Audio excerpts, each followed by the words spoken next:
عرب کے لوگوں میں دو خامیاں تھی. نمبر 1 چٹے، ان پڑھ، جاہل، اجڑ، حتیٰ کہ انہیں باقی لوگ امی کہا کرتے تھے. امی نیرے ان پڑھ.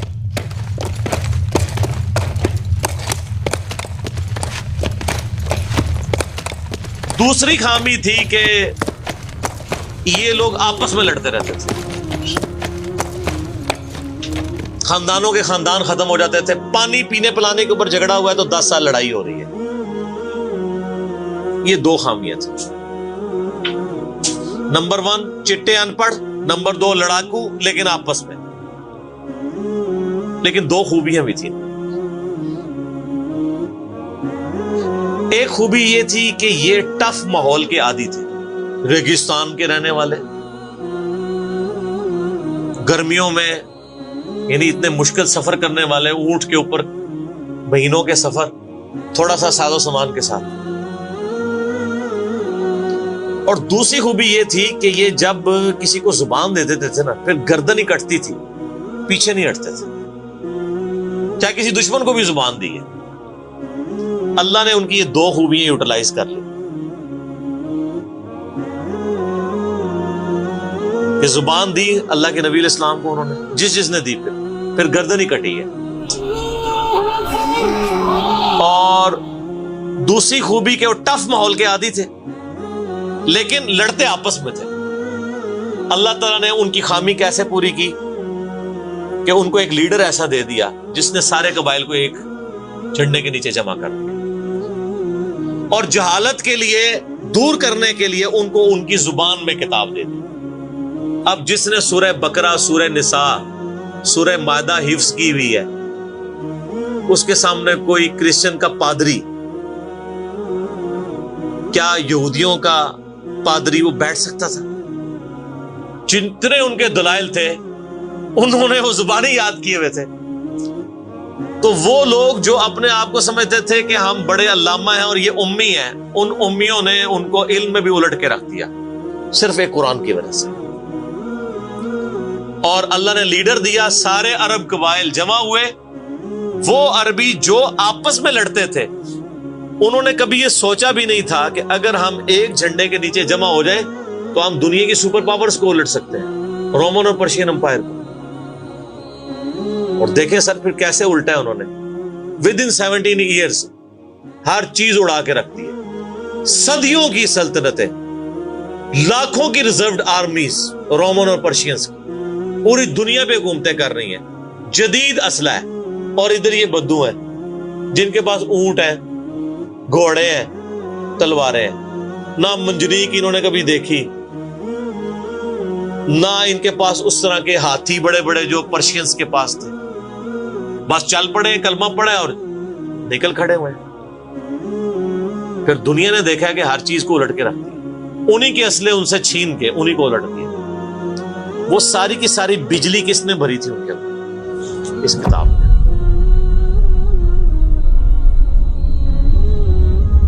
یہ کتاب تھی. کتاب پڑھتے تھے، ایمان تازہ کرتے تھے. جہاد کا کیوں ذکر ہے اتنا قرآن کے اندر؟ کیونکہ اللہ نے ایک ایسی امت اٹھانی تھی جس نے تلوار کے زور پہ اکھاڑنا تھا رومن اور پرشین. ہم مانتے ہیں کہ اسلام تلوار کے زور پہ پھیلا ہے، لیکن یہ تصویر کا ایک رخ ہے.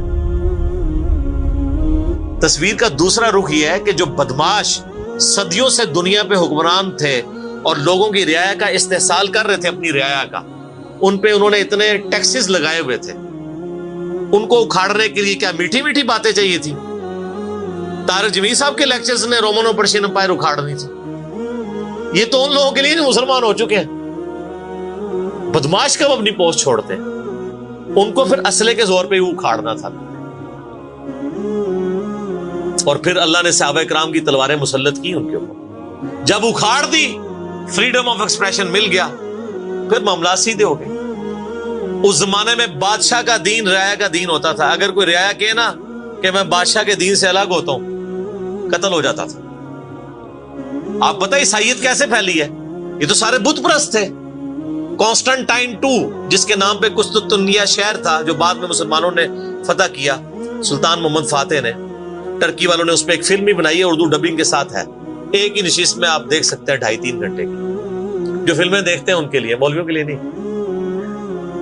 تو اس نے وہ قسطنطنیہ فتح کیا، پھر اس کا نام استنبول رکھ دیا۔ وہ قسطنطین 2 جو تھا وہ کرسچن ہو گیا تھا، چونکہ وہ کرسچن ہوا تو پوری رعایا 3 بر اعظموں میں پھیلی ہوئی وہ کرسچن ہو گئی، ایسے کرسچینٹی پھیلی ہے۔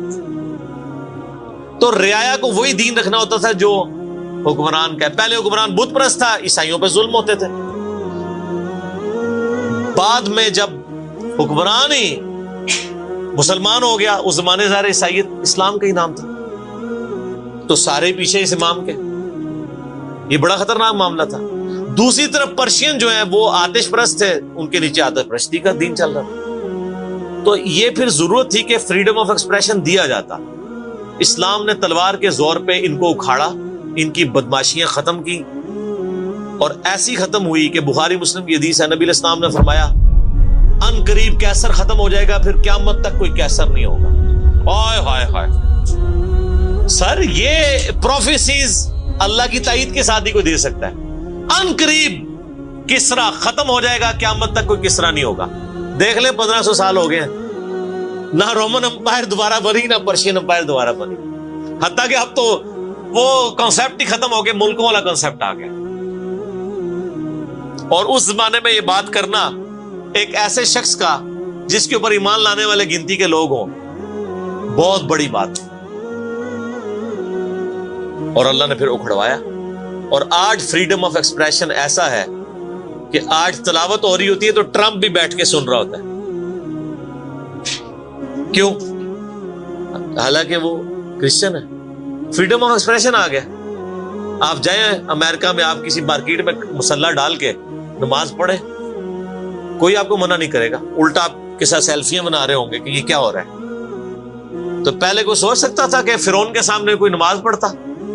جادوگروں نے ذرا سی بات کی، ایمان لے کے آئے تو میں تمہیں سولی دے دوں۔ تو یہ اسلام اس دور جدید کا خالق ہے، اور یہ دور جدید کو تخلیق جو اسلام نے دی ہے وہ قرآن کے ذریعے کی۔ ایک علامہ وحید الدین خان صاحب ہیں انڈیا کے، 90+ ان کی ایج ہے، انہوں نے کتاب لکھی ہے اسلام دور جدید کا خالق، اسی ٹاپک کو ایڈریس کی، کمال کی کتاب ہے وہ، اور پڑھنے سے تعلق رکھتی ہے۔ آپ گوگل سے اس کا PDF بھی ڈاؤن لوڈ کر سکتے ہیں، چھوٹی سی کتاب۔ تو انگلش میں بھی ایک کتاب لکھی ہے گاڈ رائزز، خدا ابھرتا ہے۔ خدا پھر جو ابھرا ہے نا جی قرآن کے ذریعے،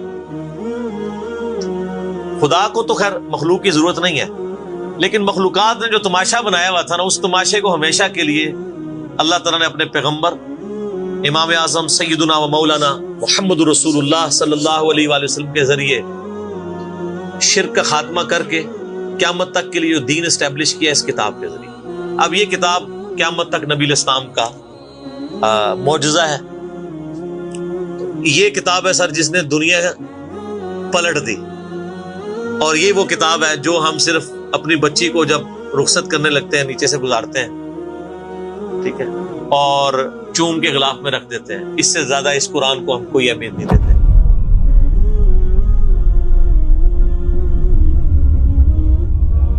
حالانکہ یہ قرآن اس لیے نازل ہی نہیں ہوا ہوا، یہ تو ہماری کتاب زندگی ہے، لیکن ماشاءاللہ ایسی سازش اسلام کے خلاف کی ہے، کافروں نے نہیں، مسلمانوں نے پوری نیک نیتی کے ساتھ جنازہ نکالا دین کا، اور ایک سلوگن دے دیا قرآن نہیں ڈائریکٹ پڑھنا گمراہ ہو جاؤ گے، قرآن میں بڑی بڑی مشکل چیزیں ہیں، اس کو ہاتھ نہیں لگانا۔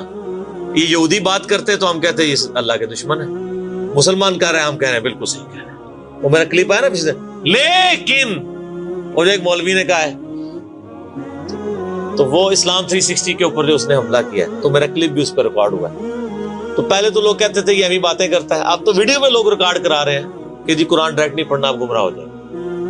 اچھا آج تک آپ نے کبھی نہیں سنا یہ کہ فلاں مولوی کی کتاب ڈائریکٹ نہیں پڑھنی، آپ گمراہ ہو جائیں گے؟ یعنی مولوی کڈا سیاڑا ہے کہ اس کو طریقہ پتا ہے کہ میں نے بات کیسے سمجھانی ہے، اور اس کو ایسی کتاب لکھنی بھی آتی ہے جو گمراہ نہ کرے، اور اللہ کو ایسی کتاب نہیں دینی آئی کہ جو گمراہ ہونے سے بچا لے۔ قرآن میں کہاں ہے کہ یہ گمراہ کرتا ہے؟ وہ تو اللہ نے ٹانٹ کیا کہ جو قرآن پہ ایمان نہیں لاتے وہ گمراہ ہوتے ہیں، جو ایمان لے ہیں اور بات مان لیں وہ کیسے گمراہ ہوں گے؟ یہ تو تعریف کی ہے انہوں نے۔ تو اس کتاب نے جناب دنیا کی کایا کلب کی ہے، اور اس کا ٹیسٹ آپ تبھی فیل کر سکتے ہیں جب آپ عربی جانتے ہو تھوڑی بہت، یا پھر اگر آپ نے اردو میں ٹیسٹ لینا ہے تو آپ مولانا مودودی رحمہ اللہ کا ترجمہ پڑھیں، وہ اسی سوز و گداز کو ٹرانسلیٹ کرتا ہے اردو کے اندر۔ میں نے ابھی تک کسی اور بندے کے ترجمے کو نہیں دیکھا کہ جو ترجمے بڑے لوگوں نے کیا، احمد بریلوی صاحب نے، شریف تھانوی صاحب نے، ان دونوں کے ترجمے تو ویسے ہی وقت کے ساتھ ختم ہو گئے اس لحاظ سے کہ اس میں تو کئی الفاظ جو ہیں وہ پرانی اردو کے ہیں، ہمارے نئے بچوں کو تو سمجھ نہیں آتی لکھا کیا ہوا ہے۔ ہم نے کئی سنگتیں ہلاک کر دی۔ سنگتیں پتہ کسے کہتے ہیں؟ نہیں پتا۔ کئی امتیں، انہوں نے امت کا ترجمہ سنگت کیا، اس زمانے میں وہ چلتا تھا، ٹھیک ہے۔ آج کل اگر آپ اعلیٰ حضرت کا یہ ترجمہ رکھے تو لوگوں کو نہیں سمجھ آئے گا، لیکن مودودی صاحب نے چونکہ لیٹسٹ اردو میں ترجمہ کیا اور پھر وہ سوز و گداز ٹرانسفر کیا۔ میرا چیلنج، آپ کوئی قرآن کی صورت نکالیں اپنی مرضی کی، باقی ساروں کے ترجمے رکھیں، پھر مودودی صاحب کا بھی پڑھیں، تو آپ کو لگے گا کہ آپ کا دل تیزی سے دھڑکنا شروع ہو گیا ہے۔ الفاظ کے چناؤ، پھر اس میں جو ردم ہے، اور وہ انہوں نے تفہیم القرآن کے مقدمے میں لکھا ہے کہ میں نے دیکھا ہے کہ ہمارا نوجوان قرآن ترجمے سے لے کے بیٹھتا بھی ہے نا تو بور ہو جاتا ہے، تو ان کا میں نے سمجھا ہے کہ کیوں ہوتا ہے بور، کیونکہ وہ تو پڑھ رہے تھے اردو میں، اللہ نے تو قرآن نازل کیا عربی میں، عربی اس نے سیکھنی کوئی نہیں ہے، اور اردو نے جو ترجمہ کیا ہوا ہے وہ انہوں نے ترجمہ کیا ہوا ہے ایز اے اسٹوری بک۔ یہ تو کتاب زندگی ہے، یہ تو زندہ کتاب ہے، بلکہ مسلمانوں کی زندگی کا سبب ہے۔ صحیح مسلم میں حدیث ہے، اللہ اس کتاب کی وجہ سے قوموں کو عروج دے گا اور اس کتاب کی وجہ سے لوگوں کو، امتوں کو زوال دے گا، جس کو ڈاکٹر اقبال نے پھر شعر میں کہا، وہ زمانے میں معزز تھے مسلمان ہو کر اور تم خار ہوئے تارک قرآن ہو کر۔ وہ زمانے میں معزز کون؟ صحابہ، اہل بیت، تابعین، تبع تابعین، اور تم خار ہوئے کون؟ اسی، اور صرف اسی نہیں، ساڑھے بزرگ بھی۔ یہ نہ سمجھیے گا، ظاہر آپ تو ہم کہہ سکتے ہیں نا، ڈاکٹر اقبال کے زمانے میں انڈیا، پاکستان، بنگلہ دیش کے جتنے بابے ہیں زندہ تھے، آج تو کہہ سکتے ہیں مر گئے ہیں۔ ڈاکٹر اقبال جب یہ شعر کہہ رہا تھا تم خار ہوئے تارک قرآن ہو کر، تو وہ خار احمد بریلوی صاحب، اشرف تھانوی صاحب، یہ سارے لوگ زندہ تھے اس وقت، انہیں کو ہی کہہ رہے تھے نا۔ حتیٰ کہ قرآن کے ترجمے کو بھی گناہ سمجھا گیا۔ یہ تو بہت بعد میں ترجمہ ہوا ہے، پہلے ترجمہ شاہ ولی اللہ دہلوی نے کیا۔ پہلے تو لوگ کہتے ہیں قرآن کا ترجمہ کرنے کی ضرورت نہیں ہے، اور یہاں لوگ کہتے ہیں بزرگوں کی بڑی خدمات ہے۔ ہم پوچھتے ہیں 1000 سال سے بزرگ یہاں بیٹھے ہوئے ہیں، کسی ایک بزرگ کا قرآن کا بخاری کا ترجمہ مجھے دکھا دیں کہ جی یہ سلطان بہو نے دیکھے نہیں قرآن کا ترجمہ کیا، یہ جی داتا صاحب نے بخاری شریف کا ترجمہ کیا۔ کیا انڈیا، پاکستان، بنگلہ دیش کے لوگوں کی زبان عربی تھی؟ فارسی تھی نا؟ تو کسی بزرگ کو توفیق نہیں ہوئی ہے کہ قرآن کا فارسی میں ترجمہ کر دے۔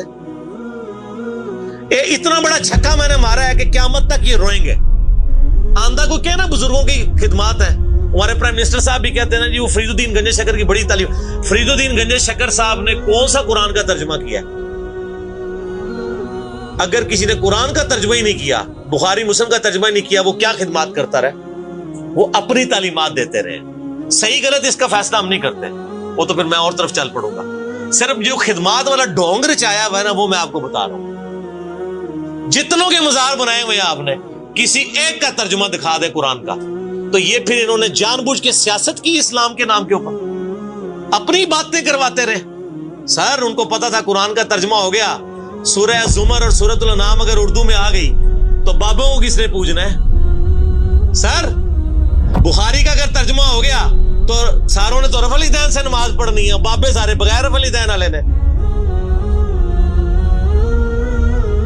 یہ وجہ تھی کہ بڑی ہوشیاری ہے انہوں نے، یہ نہ سمجھو بولے سمجھے، بہت ہوشیار سمجھے۔ اور دیکھ لینا پھر اب رزلٹ سامنے آ گیا، جدھر ترجمے ہوئے ہیں وہ کہنا نہیں پیو دادے تے ایتھے ہاتھ بندہ سی، اے ایتھے بندہ ہے، تو رزلٹ نکل آیا نا۔ اسی لیے بزرگ جو کام کرتے ہیں وہ حکمت سے خالی نہیں ہوتا۔ ہاں انہوں نے بڑی ہوشیاری دکھائی ہے آپ کے ساتھ، لیکن اللہ کا وعدہ ہے هو الذی ارسل رسولہ بالہدی ودین الحق لیظہرہ علی الدین کلہ۔ قرب قیامت سے پہلے دین کو غلبہ ملنا ہے، غلبہ بابوں کے ذریعے نہیں ملنا تھا، اسی کتاب سے، جس کتاب نے پہلے غلبہ دلایا۔ اب آج دیکھیں بچہ اینڈرائیڈ فون کھولے ہوئے ہے، کوئی آیت آتی ہے ترجمہ پڑھ لیتا ہے۔ تو سر یہ خدمت تو پھر انہوں نے کی ہے نا اسلام کی۔ اچھا یہ اینڈرائڈ فون کس رحمت اللہ علیہ نے بنایا تھا؟ وہ کہتے ہیں بزرگ تے دنیا ہی کلب کر دے نگاہ مار کے. وہ بزرگوں نو لے آؤ تے ٹھیپا موبائل نہیں چلا سکتے. آپ مجھے بتائیں میں کسی بزرگ کو قبر سے نکالوں اور اس کو یہ موبائل چلا لے گا؟ آپ کا بچہ چلا لیتا ہے. اور کسی کا اگر اتنا ایمان ہے نا بزرگوں کے اوپر تو آج والے بزرگوں میں بھی ہے. تو میں نے ان کو بڑی دفعہ مشورہ دیا ہے کہ بزرگ جو جناب دنیا چلا رہے ہیں تو میں ان کو کہتا ہوں آپ کو بزرگوں کے ساتھ جہاز پہ بٹھاتے ہیں. جب 10 کلومیٹر ہائٹ پہ پہنچ جاتا ہے یہ بوئنگ جہاز, جب پہنچے تو ہم پائلٹ کو کہے تو تے بھائی بسم اللہ پڑھ کے تے پیراشوٹ نال کود جا. ہوں بزرگ چلان تے جہاز لینڈ کران, وہ کتنے لینڈ ہوئے گا جہاز؟ بزرگاں دے مرید بھی اس جہاز ہی نیچے بیٹھ لگے جہاں تانوں کہندے بزرگ دنیا چلا رہے ہیں, ان کو بھی پتا ہے جہاز کو نہیں لینڈ ہونا. اور جو جہاز نہیں لینڈ کرا سکتا, میں کہتا ہوں کسی بزرگ کو آپ لا کے جہاز کے کاک پیٹ میں بھی بٹھا دینا, وہ نہیں لینڈ کرا سکتا. ہاں لینڈ کرائے گا اگلے جہاں جا کے, وہ بھی وہ نہیں کرائے گا, خود ہی ہوئے گا. سب کہانی ہے, کہانیوں کا دور ختم ہو چکا کیونکہ اب ایک نعرہ عام ہے. کون سا؟ کہ نہ میں وابی نہ میں بابی, میں ہوں مسلم علمی کتابی. تو یہ علمی کتابی جب ہم کہتے ہیں تو وہ علم کون سا علم ہوتا ہے, وہ کتاب کون سی کتاب ہوتی ہے؟ یہ اللہ کی کتاب جس پہ ہم بات کر رہے ہیں. تو آپ دیکھیں میں اس پہ بھی 30-35 منٹ لگ گئے. اب آپ آ جائیں سورہ النبا.